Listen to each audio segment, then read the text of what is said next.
નમસ્કાર વિદ્યાર્થી મિત્રો, પ્રકરણ 1 ગણની અંદર સૌથી પહેલા આપણે ગણ કોને કહેવાય તે સમજ્યા. ત્યારબાદ ગણને લખવાની બે રીત, ગુણધર્મની રીત અને યાદીની રીત, એની ચર્ચા કરી. અને હવે અગત્યના એક મુદ્દા વાસ્તવિક સંખ્યાઓ વિશે સમજ મેળવવા જઈ રહ્યા છે. મિત્રો, આપણે જોયું કે પ્રાકૃતિક સંખ્યાઓનું ગણ એને આપણે n દ્વારા સૂચવીએ છીએ. પ્રાકૃતિક સંખ્યાઓના ગણને આપણે કેપિટલ N કહીએ છીએ. અને n એટલે બધી ધન પૂર્ણાંકોનો ગણ પણ કહી શકું, જે ઝેડમાં સમાય છે. ઝેડ એટલે પૂર્ણાંક સંખ્યાઓનો ગણ, જેની અંદર ધન પૂર્ણાંકો, ઋણ પૂર્ણાંકો અને શૂન્યનો સમાવેશ છે. મતલબ n બધી જ પ્રાકૃતિક સંખ્યાઓ ઝેડમાં સમાય છે, એટલે હું લખી શકું n is subset of Z. n એ ઝેડનો ઉપગણ છે. વળી બધી જ પૂર્ણાંક સંખ્યાઓ એ q માં સમાય છે. q એટલે સમય સંખ્યાઓનો ગણ, જેની અંદર પૂર્ણાંક અપૂર્ણાંક બધી જ કિંમતો હોય ગઈ. સમય સંખ્યાઓનો ગણ કોને કહેવાય? તો મિત્રો, આપણે જોયું છે કે ગુણધર્મની રીતે આ સંખ્યાઓના ગણને લખવું હોય, સમય સંખ્યાઓના ગણને, તો એને લખાય છે p/q ફોર્મેટમાં. જે પણ કઈ સંખ્યાને આપણે લખી શકીએ એ બધી સંખ્યાઓને સમય કહેવાય. તો p/q ફોર્મેટમાં લખાતી બધી સંખ્યાઓ એ સમય સંખ્યાઓ છે અને એને q વડે સૂચવવામાં આવે છે. અને q થી મોટો ગણ છે r. q એ r માં સમાય છે અને r ને આપણે કહીએ છીએ વાસ્તવિક સંખ્યાઓનો ગણ. r એટલે વાસ્તવિક સંખ્યાઓનો ગણ, જેની અંદર સમય સંખ્યાઓ પણ આવી જાય છે અને અસમય સંખ્યાઓ. અસમય સંખ્યાઓ જેને આપણે અસમય સંખ્યાઓના ગણને i કહીએ છીએ. તો i એટલે અસમય સંખ્યાઓનો ગણ, એ પણ r ની અંદર સમાય છે. મિત્રો, આ ચેનલની અંદર i નો સમાવેશ થતો નથી. આ ચેનલ એટલે શું? તો n z માં સમાય છે, z q માં સમાય છે અને q r માં સમાય છે. q એ સમય સંખ્યાઓનો ગણ છે અને i એ અસમય સંખ્યાઓનો ગણ છે. અસમય સંખ્યાઓ કઈ? તો જેને હું p/q ના ફોર્મેટમાં લખી શકતો નથી એને આપણે અસમય સંખ્યાઓ કહીએ છીએ. મૂળવાળી સંખ્યાઓ, દાખલા તરીકે વર્ગમૂળ, ઘનમૂળ, ચતુર્થમૂળ, પંચમૂળ વગેરે મૂળવાળી સંખ્યાઓ છે, એ સમય સંખ્યાઓ નથી. એને આપણે p/q ફોર્મેટમાં લખી શકતા નથી, તેથી તેને અસમય સંખ્યાઓ કહીએ છીએ. દાખલા તરીકે વર્ગમૂળ 2, પછી પાઈ, e. આગળ જતા આપણે ગણિતમાં અને ફિઝિક્સમાં બધા સંકેતોનો ઉપયોગ કરવાના છે. અને પાઈનો તો તમને ખ્યાલ છે મિત્રો, જેનું આશરા પડતું મૂલ્ય તમે 3.14 લો છો. એ મૂલ્ય એક્ઝેક્ટ મૂલ્ય નથી, એ આશરા પડતું મૂલ્ય છે. મતલબ આ પાઈની કિંમત આ 3.14 ની એકદમ નજીકની છે, એટલે આપણે એ માની લઈએ છીએ કે પાઈનું મૂલ્ય 3.14, પરંતુ આ એક્ઝેક્ટ વેલ્યુ નથી, કારણ કે આ સમય સંખ્યા છે. કેમ સમય? કારણ કે 314/100 લખી શકું 3.14. મતલબ આ થયો p અને આ થયો q. મતલબ આ સંખ્યાને p/q ફોર્મેટમાં લખી શકું છું. જ્યારે પાઈને આપણે p/q ફોર્મેટમાં લખી શકતા નથી, એટલે અસમય છે. વર્ગમૂળ 2 ને આપણે p/q ફોર્મેટમાં નથી લખી શકતા. તમને એમ થાય સર, હું √2/1 મૂકી દઉં તો આને p કહી દઉં અને આને q કહી દઉં તો p/q ફોર્મેટ ના થયું. પણ મિત્રો, યાદ રાખજો, q એ સમય સંખ્યાઓનો ગણ છે, એટલે કે p/q. પણ એમાં p અને q શું છે એ બહુ અગત્યની વાત છે. p belongs to z અને q belongs to z. p અને q એ પૂર્ણાંક સંખ્યાઓ હોવી જોઈએ અને q એ 0 ના હોવો જોઈએ. જો 0 હોય, જો હું 0 લઉં તો એ અવ્યાખ્યાયિત પદ થઈ જાય. p/q એ અવ્યાખ્યાયિત પદ થઈ જાય. મતલબ p અને q એ પૂર્ણાંક હોવા જોઈએ, q એ શૂન્યેતર હોવો જોઈએ. q એ શૂન્યેતર હોવો જોઈએ. તો અહીંયા તમે p જે છે એ √2, મતલબ એ પૂર્ણાંક સંખ્યા નથી, જડમાં નથી, અને આપણને આની આશરા પડતી કિંમત લગભગ 1.41 જેટલી છે. p આ √2 ની આશરા પડતું મૂલ્ય, આશરા પડતું મતલબ ખૂબ નજીકનું, અને √2 ની જગ્યા લઈ લઈએ તો ચાલે, પણ આ સમય સંખ્યા છે, આ અસમય છે, ક્યારેય ઇક્વલ હોઈ શકે નહીં. પણ આશરા પડતું મૂલ્ય આપણે √2 નું 1.41 લઈ શકીએ. તો મિત્રો, આ સમય સંખ્યાઓનો ગણ અને q એ સમય સંખ્યાઓનો ગણ અને i એ અસમય સંખ્યાઓનો ગણ. બધી જ સમય અને અસમય સંખ્યાઓને જો ભેગી કરી દેવામાં આવે q યોગ i, તો એ થઈ જાય છે r, વાસ્તવિક સંખ્યાઓનો ગણ. મતલબ વાસ્તવિક સંખ્યાઓનો ગણ r ની અંદર એ સમય સંખ્યાઓ બધી સમાઈ ગઈ અને અસમય સંખ્યાઓ પણ બધી આવી જાય છે. એટલે યોગ ક્રિયા તો આપણને ખ્યાલ જ છે, આગલા ધોરણોમાં આપણે ભણીને આવ્યા છે. એટલે ભેગી કરતા મતલબ બધી સંખ્યાઓ જે સમય અને અસમય એ બધાને ભેગી કરતા મળે છે આપણને શું? તો વાસ્તવિક સંખ્યાઓનો ગણ r. હવે હું વાત કરું વાસ્તવિક સંખ્યાઓનો ગણ r કે જે સૌથી મોટો છે, જેની અંદર પ્રાકૃતિક સંખ્યાઓ સમય ગઈ, પૂર્ણાંક સંખ્યાઓ સમય ગઈ, સમય સંખ્યાઓ સમય ગઈ, અસમય સંખ્યાઓ, મતલબ બધા જ પ્રકારની સંખ્યાઓ જે સમય જાય છે એ r માં. એટલે r સૌથી મોટો ગણ છે, જેને આપણે વાસ્તવિક સંખ્યાઓનો ગણ કહીએ. એને ભૌમિતિક નિરૂપણની મારે ચર્ચા કરવી છે.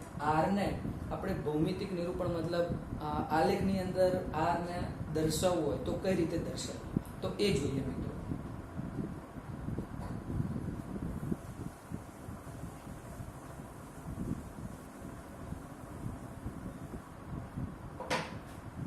હું અહીંયા એક રેખા દોરું છું અને રેખા ઉપર સંખ્યાઓ લઈ લઉં છું. 0 પછી 1, જેમ જમણી બાજુ તમે આગળ વધશો એમ ધન સંખ્યાઓ લેતા જાઓ અને ડાબી બાજુમાં ઋણ સંખ્યાઓ 0 1 2 3 4 5 આ રીતે અનંત સુધી. રેખા અનંત સુધી છે. આ બાજુ -1 -2 -3 -4, આ બાજુ પણ અનંત સુધી. તો આ એક સંખ્યા રેખા કહી શકું. અને શું કહેવાય? સંખ્યા રેખા, કે રેખા ઉપર સંખ્યાઓ બતાવેલી છે. અને મિત્રો આપણને ખબર જ છે કે રેખા એ બિંદુઓનું ગણ છે. રેખા શું છે? તો બિંદુઓનું, અસંખ્ય બિંદુઓનું ગણ છે. તો આલા ઘણા બધા સુરેખ રીતે ગોઠવાયેલા બિંદુઓના ગણને આપણે રેખા કહીએ છીએ. અને રેખા એ બિંદુઓનું ગણ છે. હવે હું વાત કરું વાસ્તવિક સંખ્યાઓનો ગણ r. મારે મિત્રો શું કહેવું છે કે વાસ્તવિક સંખ્યાઓના ગણ r અને રેખા પરના બિંદુઓ વચ્ચે એક સંગતતા છે. એક સંગતતાનો અર્થ શું? એક સંગતતાને હું આ નિશાની દ્વારા સૂચવું તો રેખા પરના બિંદુઓ અને વાસ્તવિક સંખ્યાઓના ગણ r વચ્ચે એક સંગતતા છે. એક સંગતતાનો અર્થ એ છે મિત્રો, 0 એ r માં છે. 0 ને હું વાસ્તવિક સંખ્યા કહી શકું? હા, 0 એ વાસ્તવિક સંખ્યા છે. તો અહીંયા r માંથી મેં એક કિંમત લીધી 0, તો 0 ને સંગત મને અહીંયા ધારો કે આ બિંદુ મળે છે. 0 ને સંગત મને બિંદુ મળે છે આ. મતલબ શું કે અહીંયાથી હું સંખ્યા લઉં તો એને સંગત મને રેખા ઉપર એક અનન્ય બિંદુ મળશે. એવું નહીં થાય કે હું 0 લઉં છું તો અહીંયા બે ત્રણ જગ્યાએ 2-3 બિંદુઓને 0 કહી શકું. ના, અહીંથી એક સંખ્યા લઈશ તો એને સંગત મને અહીંયા રેખા ઉપર એક બિંદુ મળે. દાખલા તરીકે હું લઉં 1.5 એ વાસ્તવિક સંખ્યા છે. 1.5 એ વાસ્તવિક સંખ્યા છે. એ વાસ્તવિક સંખ્યાને સંગત રેખા ઉપર બિંદુ કયું મળશે? તો તમે તરત જ કહેશો કે 1 અને 2 ની વચ્ચેનું મિડલ વેલ્યુ, મિડલ પોઈન્ટ જે છે એને આપણે 1.5 કહીશું. મતલબ શું કે અહીંયાથી મેં r માંથી, વાસ્તવિક સંખ્યાઓના ગણ r માંથી એક સંખ્યા લઉં તો એને સંગત મને રેખા ઉપર એક બિંદુ મળે છે, અનન્ય બિંદુ.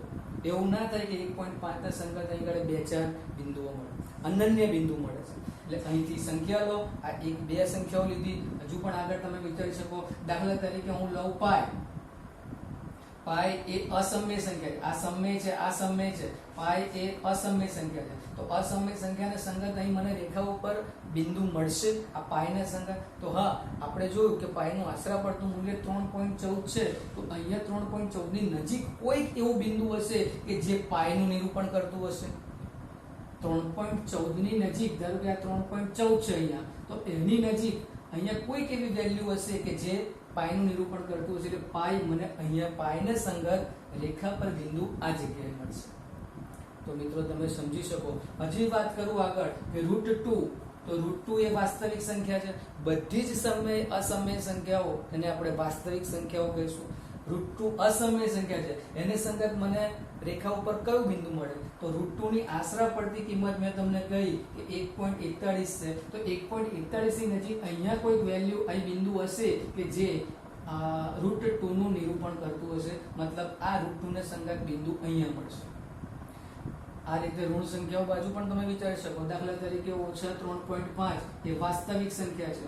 હું વાસ્તવિક સંખ્યાઓ લઉં છું અને એને સંગત રેખા પર મને અનન્ય બિંદુ મળતું જાય છે. દાખલા તરીકે -3.5 એ વાસ્તવિક સંખ્યા છે, તો એને સંગત રેખા ઉપર કયું બિંદુ મળે? તો -3.5 એટલે અહીંયા મને બિંદુ મળશે કે જે આ -3.5 નું બિંદુ કહેવાશે. આનાથી ઉલટું પણ શક્ય છે. જેમ કોઈ વાસ્તવિક સંખ્યા લો તો એને સંગત રેખા પર અનન્ય બિંદુ મળે છે, અને આથી ઉલટું જો હું રેખા પર બિંદુ લઉં, ધારો કે હું અહીંયા એક બિંદુ પસંદ કરું છું, તો એને સંગત એક અનન્ય વાસ્તવિક સંખ્યા હશે જ. અહીંયાથી એક બિંદુ પસંદ કરું તો એવું ના થાય કે એને સંગત વાસ્તવિક સંખ્યાઓ 2 3 લખી શકું. એક બિંદુ લો તો એને સંગત એક વાસ્તવિક સંખ્યા છે, એક વાસ્તવિક સંખ્યા પસંદ કરો r માંથી, તો એને સંગત રેખા ઉપર તમને એક અનન્ય બિંદુ મળે છે. અને આને જ કહેવાય એક એક સંગતતા. કોની વચ્ચેની એક એક સંગતતા? તો વાસ્તવિક સંખ્યાઓનો ગણ r, વાસ્તવિક સંખ્યાઓના ગણ r અને રેખા પરના બિંદુઓ વચ્ચે એક એક સંગતતા કહેવાય. એક એક સંગતતાનો અર્થ છે કે એક વાસ્તવિક સંખ્યા પસંદ કરીએ તો એને સંગત રેખા પર અનન્ય બિંદુ મળે છે, અથવા તમે અહીંયાથી અનન્ય રેખા પરથી અનન્ય બિંદુ પસંદ કરો તો એને સંગત એક વાસ્તવિક સંખ્યા મળે છે. અને એટલે જ આ જે રેખા છે, સંખ્યા રેખા, કે જેના પર સંખ્યાઓ લખેલી છે, એને આપણે વાસ્તવિક સંખ્યા રેખા કહીએ છીએ. શું કહીએ છીએ? વાસ્તવિક સંખ્યા રેખા. અને અંગ્રેજીમાં એને કહીએ તો રિયલ લાઈન r પણ બોલવામાં આવે છે. એટલે રેખા પરના બિંદુઓ અને વાસ્તવિક સંખ્યાઓના ગણ r વચ્ચે એક એક સંગતતા છે, અને એટલે આ સંખ્યા રેખાને વાસ્તવિક સંખ્યા રેખા કહેવામાં આવે છે. મિત્રો, આપણે આ પણ જોયું કે n એ z માં સમાય છે, z q માં સમાય છે, અને q એ r માં સમાય છે. સૌથી મોટો ગણ r છે. સમય અસમય બધી જ સંખ્યાઓ એની અંદર આવી ગઈ, એટલે આ બધી જ સંખ્યાઓ સમય અને અસમયનું મિશ્રણ છે. તમે કોઈ પણ બે સંખ્યાઓ રેખા પરથી લો, કોઈ પણ બે બિંદુઓ, દાખલા તરીકે હું અહીંયાથી બે બિંદુઓ પસંદ કરું, આ બિંદુ ને આ બિંદુ, તો આ બે બિંદુઓની વચ્ચે મિત્રો અસંખ્ય સમય સંખ્યાઓ આવેલી છે, અસંખ્ય અસમય સંખ્યાઓ આવેલી છે. એટલે સંખ્યાઓનો તો કોઈ પાર નથી. એવું તમે ક્યારેય નક્કી જ નહીં કરી શકો. દાખલા તરીકે અહીંયા 2 છે તો 2 પછીનું તરતનું બિંદુ કયું એ ક્યારેય નક્કી થઈ શકે નહીં. આ પણ એક સમજવા જેવું છે. તમે એમ કહો કે 2 પછીનું તરતનું બિંદુ 2.1 તો પછી 2.012 કઈ આવે? 2 એટલે અહીંયા 2 હોય અને અહીંયા 2.1 હોય તો 2.012 એની વચ્ચે આવશે. હા કે ના? 2 થી મોટા અને 2.1 થી નાની છે આ કિંમત. જો તમે એમ કહો કે 2 પછીની તરફની કિંમત 0.01 છે તો 2.003 કઈ આવે? તો એ મતલબ કહેવાનો અર્થ એટલો જ છે કે 2 ની પછીનું તરતનું બિંદુ એ ક્યારેય નક્કી નહીં થઈ શકે. તમે તરતનું બિંદુ લો, એ 2 ની વચ્ચે પણ અસંખ્ય સંખ્યાઓ છે, એટલે વાસ્તવિક સંખ્યાઓનો કોઈ પાર છે નહીં. તો મિત્રો, તમને ખ્યાલ આવ્યો હશે કે રેખા વાસ્તવિક સંખ્યાઓનો ગણ r અને રેખા પરના બિંદુઓ વચ્ચે એક એક સંગતતા છે, એટલે આપણે r અને આ જે રેખા છે એને વાસ્તવિક સંખ્યા રેખા કહીએ છીએ. હજી વાસ્તવિક સંખ્યાઓનું ગણ જે r છે એના વિશિષ્ટ ઉપગણ અંતરાલની ચર્ચા કરવી છે, જે આપણે નેક્સ્ટ વિડિયો લેક્ચરમાં કરીશું.